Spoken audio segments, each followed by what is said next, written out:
Dako po tayo sa sa pangalawang task na binigay sa akin ngayong umaga, ang ipangaral ang ating Panginoong Jesucristo, ang kanyang salita sa pangunguna ng Banal na Espiritu.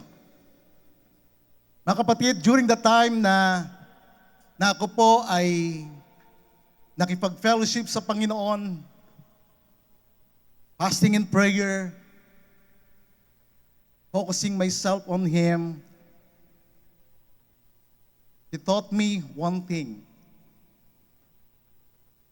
to be determined not to know anything, not to share anything, not to preach anything, but Jesus Christ alone. Exalting Him, glorifying Him, through the direction and the guidance of the Holy Spirit. And the Holy Spirit is in our place, He's in this place. He looks at you. He loves you so much. He loves us so much. He's here. And the Lord Jesus Christ is here. He loves us so much. We cannot explain, we cannot describe the love of God. Maybe you can say it in your lips, thinking about it, but the totality of the love of God is very great. Very great. We cannot fathom the wisdom of God. We cannot understand the fullness of the love of God. But today, I will preach on this subject about the ministry of the Holy Spirit.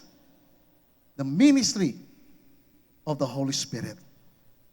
In Genesis chapter 1, there is a profound revelation concerning the Holy Spirit na pwedeng, pag nabasa mo, ma-overlook mo eh. Genesis 1:2,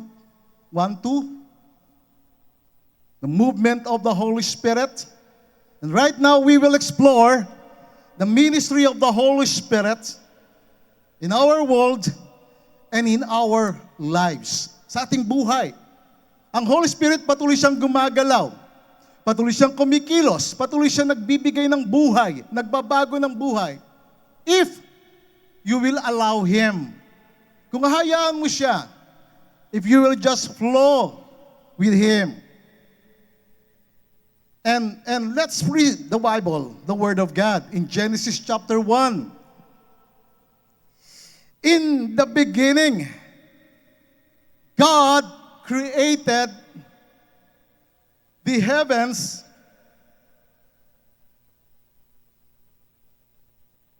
and the earth.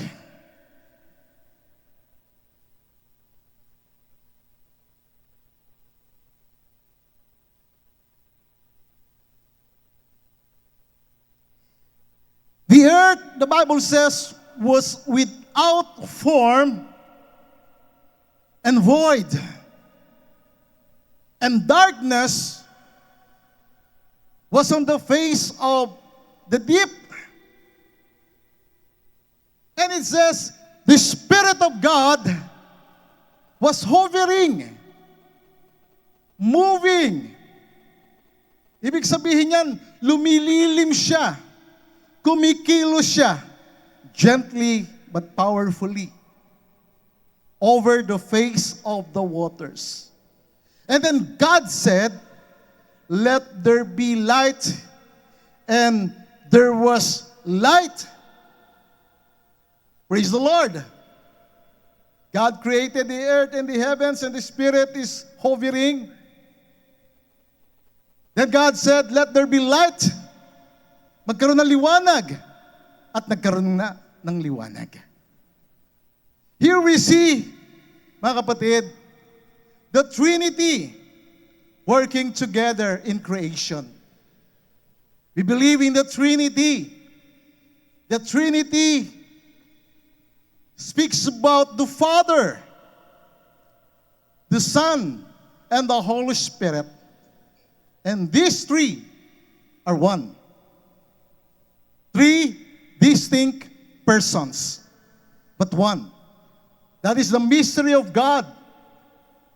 Like us, we were created in the image of God.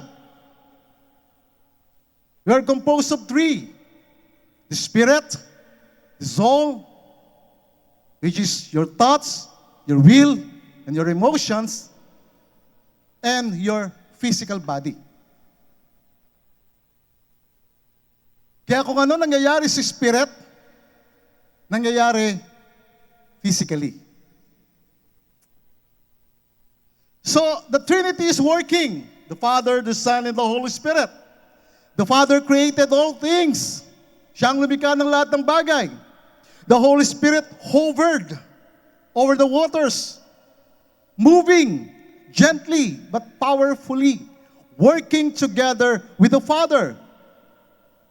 And then, God the Son is the spoken word that brings light. Jesus Christ, our Lord, is the spoken word. He is the Word from the beginning. In the beginning was the Word, and the Word was with God, and the Word was God. And the Word dwelt among us. He is our Jesus Christ. Together with the Father, with the Son, they are co-equal, co-eternal. Walang mababa. Pantay-pantay. Dahil isang Diyos lang na may tatlong persona. That is the mystery of the Bible. But it is clearly explained if you will read the whole Bible. That's why in this church, we teach the whole Bible. We're not cult.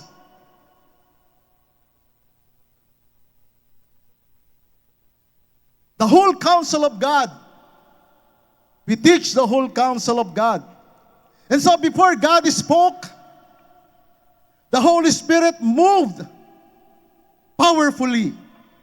Before light appeared, the Holy Spirit hovered or moved gently but powerfully. Before creation was manifested, the Holy Spirit was present. That's why the Holy Spirit is God. Kaya kung mayroong ibang paniniwala na ang tingin nila sa Holy Spirit ay isang persa lamang, isang kapangyarihan lamang, isang it, but not He. Nagkaroon sila ng kamalian. And here, we declare that the Holy Spirit is God Himself, together with the Father and the Lord Jesus Christ. Amen? Can we give Him that praise? And so here in Genesis chapter 1, verse 2, first sentence, we see the condition of the earth. Nakita natin yung condition ng earth, ng mundo natin, bago pa ng creation, bago ka pa. Bago pa tayo, bago pa lahat ng bagay. Pero nasa isip ka na ng Diyos, nasa puso ka na ng Panginoon, isang araw ipapanganak ka, isang araw makikilala mo siya, isang araw paglilingkuran mo siya ng totoo at tapat. Here we see three conditions before the movement of the Holy Spirit. First, the earth is formless, meaning no visible structure. It was full of confusion, chaos, and disorder. Ang mundo, walang anyo, walang forma. Yan ang mundo bago likhain ng Diyos. Bago magkaroon ng tawag na creation. Walang anyo, walang forma. Pangalawa, void, meaning no visible life. It was uninhabited and unproductive. Ang mundo walang laman, walang buhay. Purihin ng Diyos na lumikha. Walang laman ang mundo. Empty. Walang buhay. And third, darkness. Darkness often symbolizes misery and separation. But when God came to earth and created the earth, the Holy Spirit hovered and there was light. Ang mundo puno ng kadiliman kasi malayo. Punong-puno ng kahirapan kasi malayo sa Diyos. The earth was not functioning, but the Holy Spirit was moving gently and powerfully. Alam nyo, maraming tao, ganyan din ang karanasan sa buhay. May mga tao na meron silang panahon or seasons sa kanilang buhay na ang buhay nila ay formless, void, or empty, and full of darkness. Walang anyo, walang buhay, at puno ng kadiliman. Maraming tao ganyan ngayon. Nasa kadiliman ng buhay, malayo sa Diyos, punong-puno ng kaguluhan ang buhay. Maybe some of you, there is disorder in your family. Walang kaayusan sa pamilya. Some, maybe, nagkakaroon ng struggle financially. Or some, maybe, yung iba, unproductive ang buhay. Punong-puno ng kadiliman ng buhay. That everything seems chaotic and disorder. Ganyan ang buhay ng iba. Ang gulo-gulo. Malayo sa Panginoon. But you know, Genesis teaches us that the presence of chaos and disorder does not mean the absence of God. Do you believe that? Hindi nangangahulugan na ang gulo-gulo, walang kapayapaan, ang dilim-dilim ng buhay. Ibig sabihin, wala ang Diyos. Hindi kumikilos ang Diyos. Hindi gumagalaw ang Diyos. Kaya ako, I am so forever grateful to God. Kasi tinawag niya ako. Naranasan ko yung kanyang pagmamahal at the age of 18. And until today, ibang klase yung pagmamahal ni Lord. That is why I am so in love with the Lord Jesus Christ. Not in a religious way. Hindi sa paraan ng relihiyon. Kasi ang relihiyon hindi nagbabago ng buhay.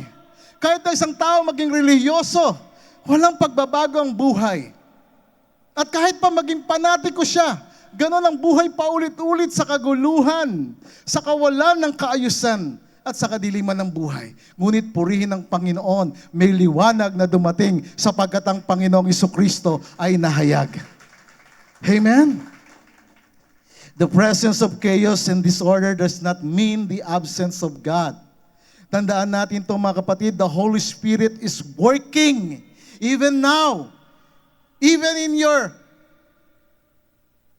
situation, sa iyong buhay na hindi mo ma-explain, na para bang ang gulo. Even in your hopeless situation, there is hope. May pag-asa. May liwanag sa kabila ng kadiliman. May kaayusan sa kabila ng kaguluhan. Amen? May anyo ng pagpapala at kabutihan ng Diyos sa kabila ng kawalan ng forma at anyo. Pero tingnan po natin ngayong umaga, yung ministry ng Holy Spirit. In Genesis chapter 1, verse 2, second sentence, it says, the Spirit of God was hovering. That is the good news. Sa kabila ng formless na mundo, empty na pamumuhay, punong-puno ng kadiliman, the Spirit is hovering. The Spirit is moving, working gently but powerfully. This verse unveils one of the earliest ministries of the Holy Spirit in Scripture. Pinapakita, binubuksan ng kasulatang ito ang pinakauna, isa sa pinakauna na galaw ng Holy Spirit na nagbibigay ng liwanag, nagbibigay ng pagbabago ng buhay. At tingnan natin ang ibig sabihin sa Hebrew word ng hovering. Ano po ibig sabihin ng salitang hovering? Ang salitang hovering ay mula sa salitang rakap, na ang ibig sabihin to hover, to move gently, or powerfully, but powerfully, and to brood. Ibig sabihin siya yung lumililim. Ang Holy Spirit siya yung lumililim na para ba siyang yung inahing manok na nagbibigay ng buhay sa kanyang itlog. Amen? Nagigets niyo ako? Purihin ang Panginoon. Purihin ang Diyos. Ang Espiritu ng Diyos ay banayad, ngunit makapangyarihang kumikilos sa ibabaw ng mga tubig, lumililim at inihanda ang paglitaw ng buhay at kaayusan. Purihin ang Panginoon. Yan ang ginagawa ng Holy Spirit. Banayad siya na kumikilos. So gently. Moving gently but powerfully. And I love the Holy Spirit. I love Him.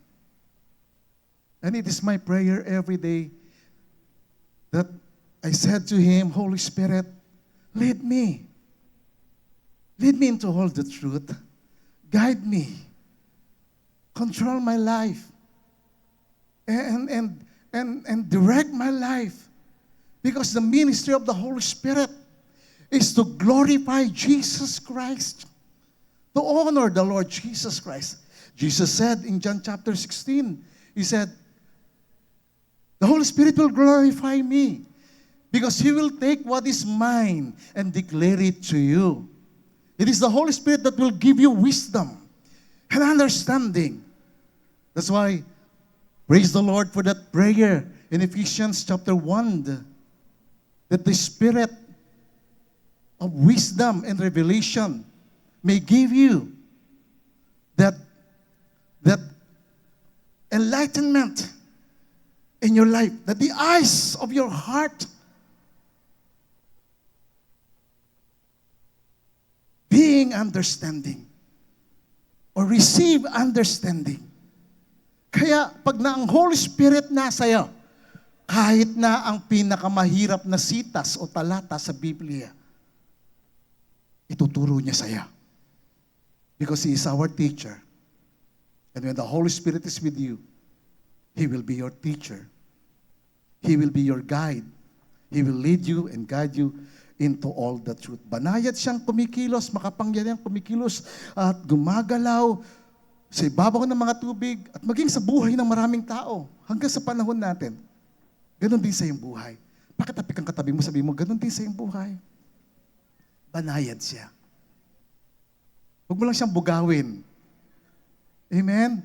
Para siyang kalapati na napakaamo. Pero kapag mas iba intention mo, mabubugaw siya. Lilipad, lalayo. Diba? Ang kalapati, napakaamo. Kaya ang Holy Spirit, nananahan siya sa atin, nasa atin siya, at siya magbibigay sa iyo ng empowerment, but don't grieve the Holy Spirit. Don't live in sin. Abstain from all appearance of evil. Because the Holy Spirit is holy, and He will guide you, direct you in holiness. Even today, hanggang ngayon, siya ay nasa aktibong pagkilos at paggalaw sa buhay ng mga taong sumasampalataya sa Kanya. But in Genesis, He was dynamically engaged with creation. Dun sa ating binasang talata, talagang engaged siya sa creation. The Holy Spirit hovered, moved gently but powerfully. That is why Psalm 104 verse 30, it says, you send forth your Spirit, and they are created, and you renew the face of the earth. Praise the Lord for the Holy Spirit. Amen? The psalmist said, isinugo mo ang iyong banal na Espiritu at nalikha ang lahat ng bagay.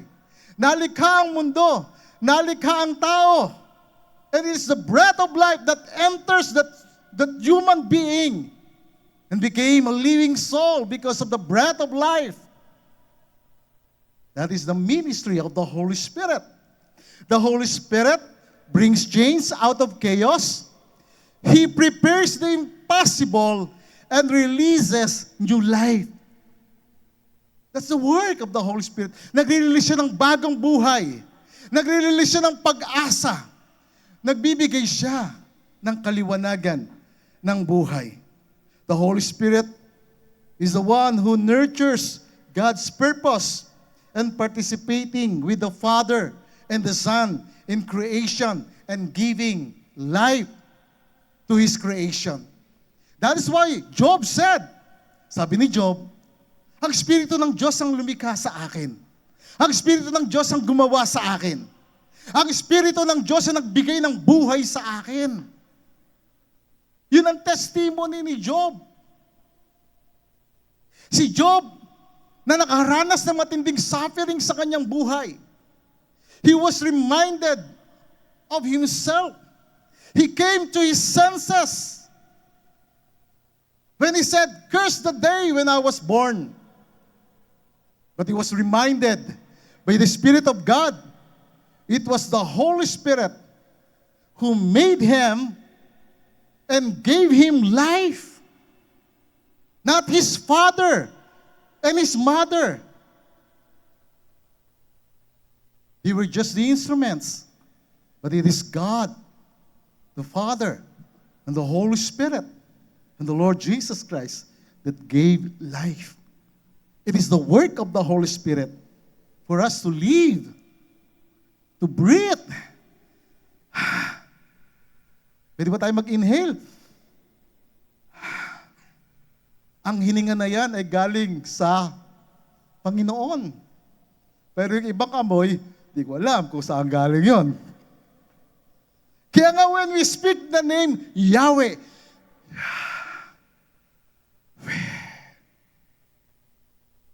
your way. Amen? Today, the Holy Spirit is still moving. Ginawa niya sa creation, ginawa niya kay Job, ginawa niya sa bawat henerasyon. He's still moving, preparing, and giving life. And empowering and releasing God's creative purposes. That's why may purpose ang iyong buhay.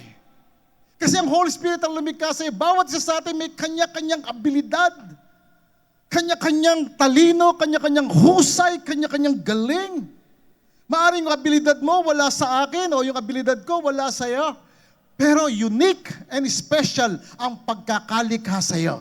Amen? You are very important person in the eyes of God. Bakit bulong sa katabi mo?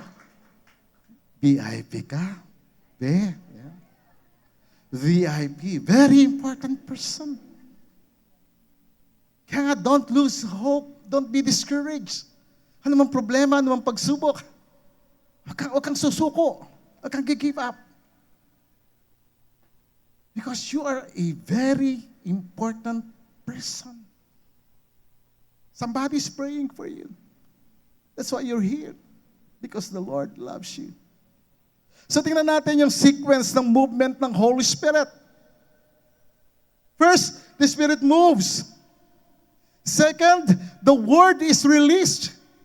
When the Holy Spirit moves gently and powerfully, then the Word is released. Jesus is exalted because Jesus is the Word from the beginning. And third, the manifestation of Christ's light and life-giving power follows. That's why I love to exalt Jesus Christ. Kasi walang sino man na magsasabi na si Jesu Cristo ay Panginoon maliban sa Holy Spirit. If the Holy Spirit is in you, you can say, or you will say, Jesus Christ is Lord. Amen? Can we give Him that praise? You see, the pattern appears. Makikita namin pattern dyan eh. Kaya nga we always acknowledge, we always recognize the presence of the Holy Spirit because the Holy Spirit is with you. Jesus said in John chapter 14, verse 16, 17, sabi niya, I will pray to Father and He will give you another helper. Another helper. The Holy Spirit, the same in essence. And He will abide with you forever. Amen? Siya'y mananahan sa'yo, magpakailanman. Because He is in you. That's why nung na-born again ka, nung tinanggap mo si Jesus Christ as your Lord and Savior, ipinanganak ka si Espiritu. Ang nagpanganak sa iyo ay ang Espiritu. Ang nagbigay sa iyo ng buhay ay ang Espiritu. Sapagkat in creation, namatay ang tao dahil sa kasalanan, namatay ang kanyang spiritual life. And then because of Jesus Christ, we became born again. We born in the Spirit. Do you believe that? It is the work of the Holy Spirit. Siya'y nagbigay ng buhay sa atin. Nung pinanganak ka, walang buhay. Naalala ko yung anak ko na, yung first na anak ko, si Jade, na pinanganak yan, hindi humihinga. Tinapik nung nagpanganak, hindi humihinga. Tinapik uli. Tapos hiningahan siya sa bibig. And then, ang buhay ay nare-release sa kanya. That is the breath of life. The work of the Holy Spirit. At makita mo yung sequence niyan, yung pattern ng movement ng Holy Spirit, gumagalaw siya at pagkatapos nare-release yung word, na-exalt yung word, si Jesus Christ na-exalt, yung liwanag ni Kristo nakikita when the Holy Spirit is acknowledged and recognized. So this pattern appears repeatedly in the Scripture. Makikita natin yung pattern na yan. Sa Scripture, paulit-ulit na nangyayari yan. Tingnan natin. Luke chapter 1 verse 35. It says, "And the angel answered and said to her, The Holy Spirit will come upon you, and the power of the highest, the power of God, the power of the Holy Spirit, will overshadow you." Ibig sabihin, yung kapangyarihan niya, lililiman ka. Lumililim yung kanyang kapangyarihan. He will overshadow you. Therefore, the Holy One who is to be born will be called the Son of God. The Holy One. And He is Jesus Christ, the Son of God. Makikita mo rito yung pagkilos ng Holy Spirit, and then yung galaw ng Ama, and then nirelease Jesus Christ sa mundo. Praise the Lord. Amen? Take note of this. Sabi ng iba, nag-originate daw si Jesus Christ nung ipinanganak siya sa mundo. Wala pa daw siya doon sa mundo. Hindi siya kasama ng Ama. Ang Ama lang. Ang Espiritu ay Espiritu ng Ama. Si Jesus Christ wala. Siya ay nasa isip lang ng Diyos. Hindi nila binabasa ang whole context, whole text, whole counsel of the Bible. That's why I keep on reminding you, read and read and read. Read and read and read the Bible. Ako, I determined not to read anything, only the Bible. Because I need more knowledge of God, more understanding from the Holy Spirit. Here we see, the Lord Jesus did not originate in Bethlehem. He existed from the beginning. Isaiah chapter 48 verse 16, it says, "Come near to me. Hear this. I have not spoken in secret from the beginning. From the time that I was there. And now, the Lord God and His Spirit have sent me." Sino tinutukoy ng talatang ito? Sino ang sinugo? Sino ang ipinadala sa mundo? Sino ang ipinanganak ng isang birhen na babae na naging Panginoon at tagapagligtas natin? Sino siya? Siya si Hesus Kristo, ang Panginoon ng mga Panginoon, ang Hari ng mga hari. Purihin ang Diyos.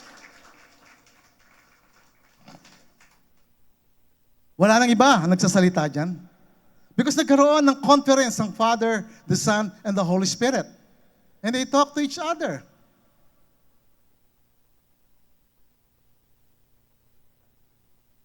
Sabi ni Jesus, I was there. Not the angel. But Jesus Christ and the Lord God, the Father, and the Spirit or the Holy Spirit sent him to our world. And Jesus became our model, our great example. And he said, follow me, and I will make you fishers of men. Follow me, and you will have wonderful life. I came to give you life and to have it more abundantly. Praise the Lord. It was the Holy Spirit who releases His presence and power to the Lord Jesus Christ when He became a man. That's why in Luke chapter 3, verse 21, when Jesus was grown up at the age of 30, He was baptized. The heaven was opened and the Holy Spirit descended up like a dove. Katulad ng isang kalapati na bumaba sa kanya. Katulad. And a voice came from heaven saying, you are my beloved Son, in you I am well pleased. Praise the Lord. Siya ang anak na kinalulugdan, ang ating Panginoong Jesucristo. Purihin ang Panginoon. And then after that, mga kapatid, he was led by the Holy Spirit in the wilderness. And you know the story.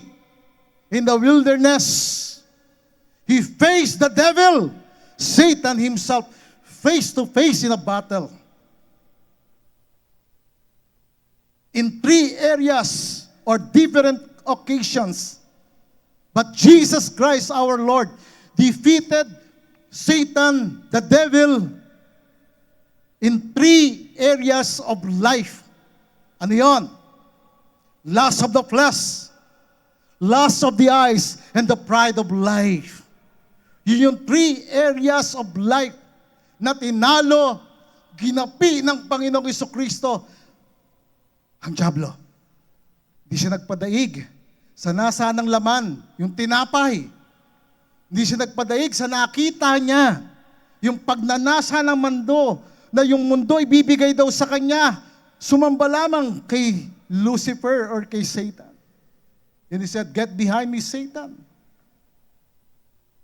It is written, you shall worship the Lord your God. Ano sabi ni Jesus? Do not tempt me. You shall worship the Lord your God. Sino yung tinutokso niya? Si Jesus Christ. Sino yung binabanggit ni Jesus Christ na Lord and God? Siya yun. Tingnan niyo yung context. He defeated him of the pride of life. Kaya walang kayabangan kay Jesucristo. Walang arrogance sa Kanya. Walang pagmamataas. Nakikita mo ang Jesucristo na punong-puno ng pagpapakumbaba. Kaya yung totoong naglilingkod sa Panginoong Jesucristo, kitang-kita sa Kanya yung humility, yung humbleness.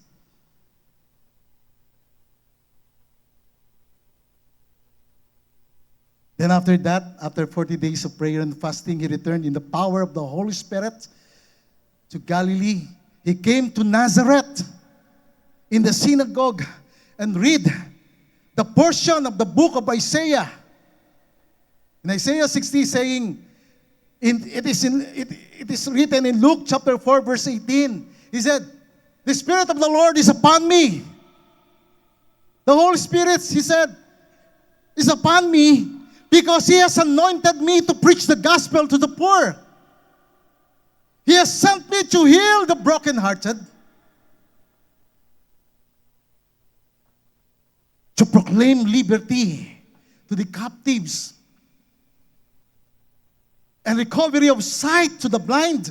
Kaya kapag isang tao nakaharap niya si Jesucristo, yung bulag nagkakaroon ng paningin. Yung pilay nakakalakad. Yung broken-hearted nababago ang buhay because of Jesus Christ. To set at liberty those who are oppressed. Kaya kapag isang tao oppressed, depressed, stressed, Jesus said, come to me and I will give you rest. Imagine, kapag stressed ka, depressed ka, oppressed ka, Jesus is saying, come to me and I will give you rest. Can we give Him that praise? Hallelujah. Then after that, in Acts chapter 10, verse 38, it says, God anointed Jesus Christ, our Lord Jesus Christ of Nazareth, with the Holy Spirit and power, who went about doing good and healing all who were oppressed by the devil. Why? Because God was with him. Praise the Lord. Anointed with the Holy Spirit and with power. The ministry of the Holy Spirit is working with him. They are in partnership, working together. Who went about doing good. Praise the Lord for him. Kahit siya pumunta, sumusunod ng kabutihan, gumagawa siya ng kabutihan sa lahat ng tao. Patuloy na nagbabago ng buhay, patuloy na nagbibigay ng pag-asa, nagbibigay ng kagalingan, nagbibigay ng pagpapala sa mga taong lumalapit sa Kanya. Can we give Him that praise? That's why the devil is no match with him. Ang panalong demonyo, huwag kayong matakot sa demonyo. Because if Jesus Christ is in you, He will protect you. He will fight for you. He will defend you. So makita natin yung sequence, yung pattern. Di ba?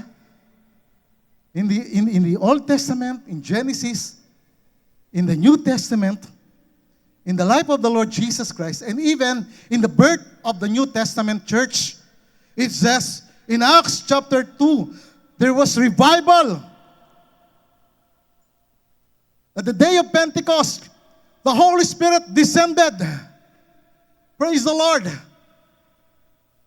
In Acts chapter 2, verse 1, when the day of Pentecost had fully come, they were all with one accord in one place. They have one mind, one faith, one understanding, one prayer, praying for the moving of the Holy Spirit.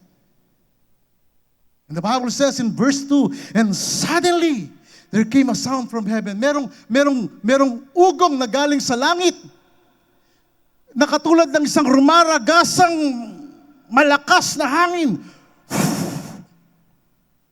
And it filled the whole house where they were sitting. Hangin. Napag-isipan niyo ba habang binabasa ito, bakit hangin ang nauna? Ano ba ginagawa ng hangin pagka merong malakas na hangin? Pag nakakita kayo ng buhawi, ano ang ginagawa ng buhawi? Ha? Ano ginagawa? Well, di ba kayo nakakita ng buhawi? Basta nakita ko lang ipo-ipo. Kahit na ipo-ipo. Pag dumaan ng ipo-ipo, ano ginagawa niya? Winawalis niya yung kalat. Winawalis niya yung dumi. Ganon ang ginawa ng hangin na malakas. Inalis niya yung dumi sa buhay ng mga alagad. Inalis niya yung kapigatian sa buhay ng mga alagad. Inalis niya yung pag-aalala sa buhay ng mga alagad. Winalis ng malakas na hangin. Tinangay ng hangin ang lahat ng kanilang kabiguan, ang lahat ng kanilang kalungkutan, ang lahat ng mga pasakit sa kanilang buhay. Purihin ng Panginoon. That's the power of the wind. You hear it sounds, but you cannot tell where it comes from or where it goes. That's the Holy Spirit. First, nature niya yan, hangin. And second and third, it says in verse 3, and there appeared to them divided tongues of fire. Hallelujah. Nag-appear sa kanila, nakita nila yung mga dilang apoy na lumapag, bawat isa sa kanila. And take note, nakita nyo ba yung naka-underline na yung fire? And take note, each of them. Bawat isa sa kanila, bumaba ang apoy. Ilan yung mga alagad during that time, praying together in the upper room? Ilan? Ilan? Ha? Ilan?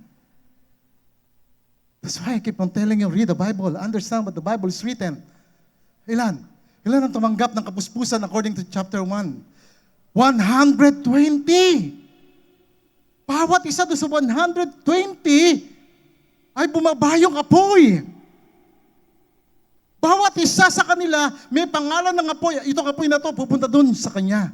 Itong apoy na to pupunta sa kanya. Itong apoy na to pupunta sa kanya. 120 na puspos lahat.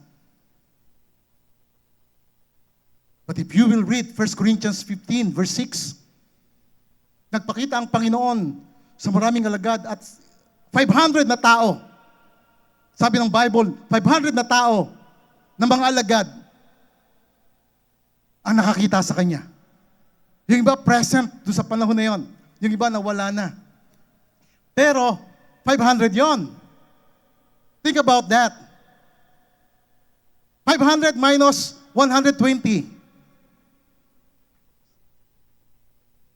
380. Amen?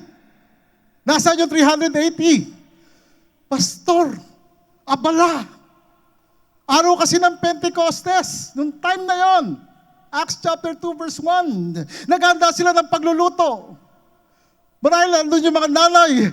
Abala si nanay parang si Martha, aligaga. Marami akong bisita na galing sa ibang lugar.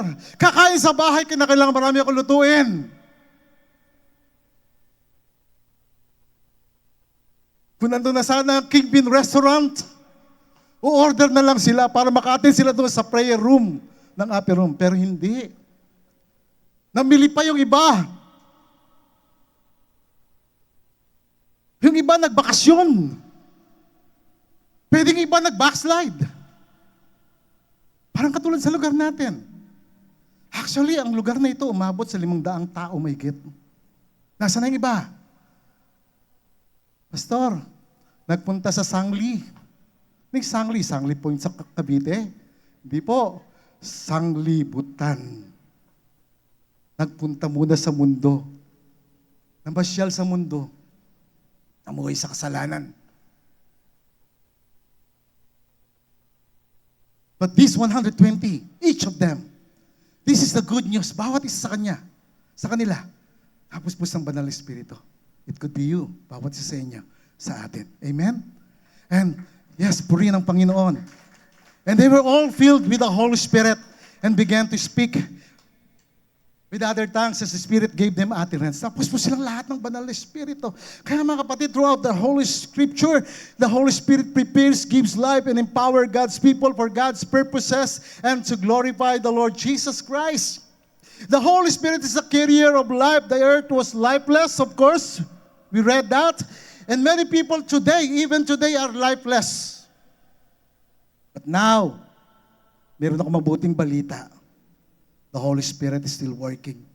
Nagbibigay ng liwanag. Nagbibigay ng buhay. Nagbibigay ng kapangyarihan.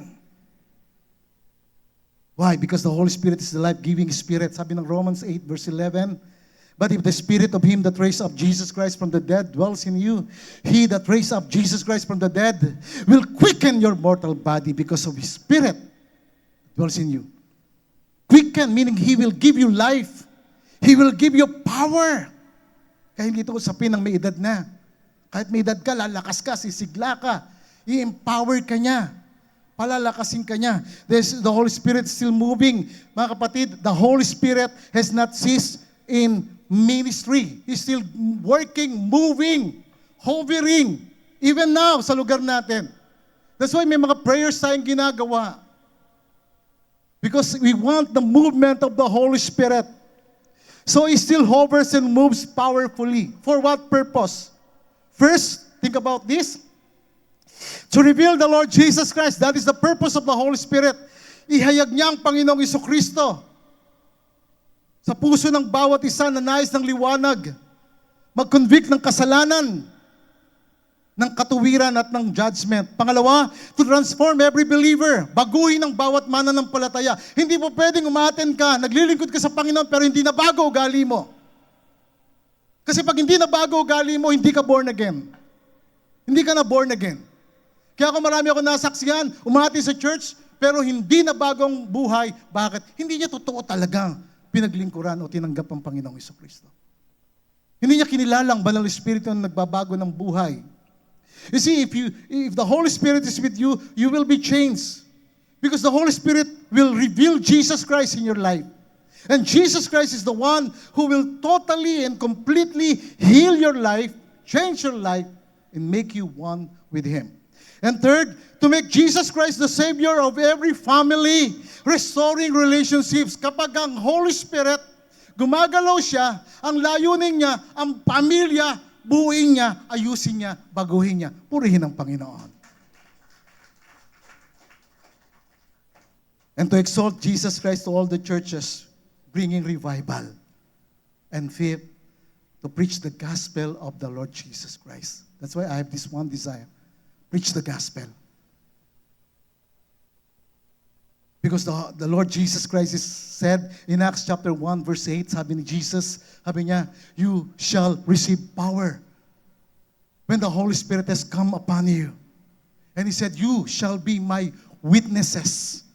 Magwi-witness kayo sa akin, sabi ni Jesus Christ, when you receive the power of the Holy Spirit.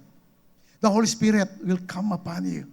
You shall be a witness in your Jerusalem, meaning in your family. You shall be a witness in your Judea, meaning your relatives. You shall be a witness in Samaria. Kahit na yung wala kang pakialam na kapitbahay mo, witnessan mo, share mo si Jesus Christ, sasabihin mo, binago ako ni Jesus Christ. At nangyari yun kasi natanggap ko yung kapangyarihan ng Banal Espiritu. Ngayong umaga, sinong gusto ng kapangyarihan ng Banal Espiritu? Sinong gusto ng kapangyarihan ng Banal Espiritu? If you want to experience the power of the Holy Spirit, ano dapat gawin? Alam nyo, sa panahon ng aking pag-aayuno, si Lord nag-speak sa akin. On my 37th day of my prayer and fasting, He gave me this word. Matthew 21, verse 22. He said, believe. If you believe, you will receive whatever you ask. If you believe. So in order for you to experience the power of the Holy Spirit, what you must do? Believe. Believe. Believe in the word of Jesus Christ. Because Jesus has a promise. You shall receive power. And second, receive the life-giving power of the Holy Spirit. When you believe, you will receive.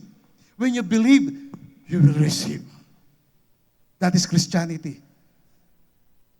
Just believing and receiving. If you want to experience the fullness of the power of the Holy Spirit, believe. Believe in the Lord Jesus Christ. Jesus said, he who believes in me, out of his innermost being shall flow rivers of living water. Yun lang yan. Amen?